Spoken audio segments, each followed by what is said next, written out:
महाराष्ट्रामधला सगळ्यात देखणा विजय जर कुठला झाला असेल ना तर तो किल्ले शिवनेरी शिवजन्मभूमीचा झाला देखणा विजय. असा विजय कुणाच्या नशिबात नसतो. संघर्ष झाला, मान अपमान झाले, कमरेखालचे वार झाले, मला वाईट ठरवून झालं, पण देखणा विजय. मला सांगा काय नशिबान माणूस आहे.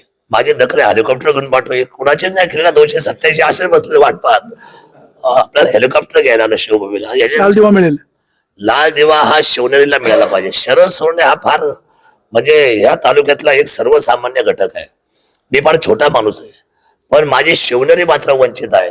माझ्या छत्रपती शिवरायांना मानाचं पान हे मिळालंच पाहिजे आणि त्यांना कुठल्याही परिस्थितीमध्ये या महाराष्ट्राच्या मंत्रिमंडळामध्ये माझा विश्वास आहे.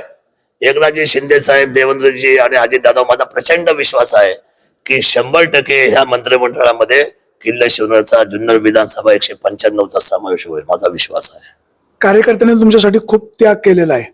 भविष्य काळासाठी त्यांच्यासाठी तुमच्याकडनं काय प्रयत्न राहतील?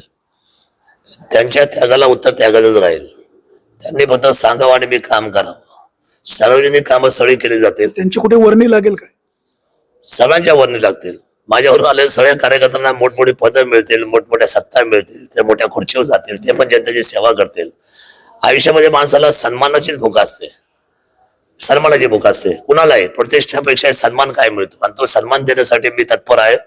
आणि हे कार्यकर्ते निश्चितपणे मोठे होतील आणि मी 100% त्यांच्या बरोबर त्याच पद्धतीने आहे.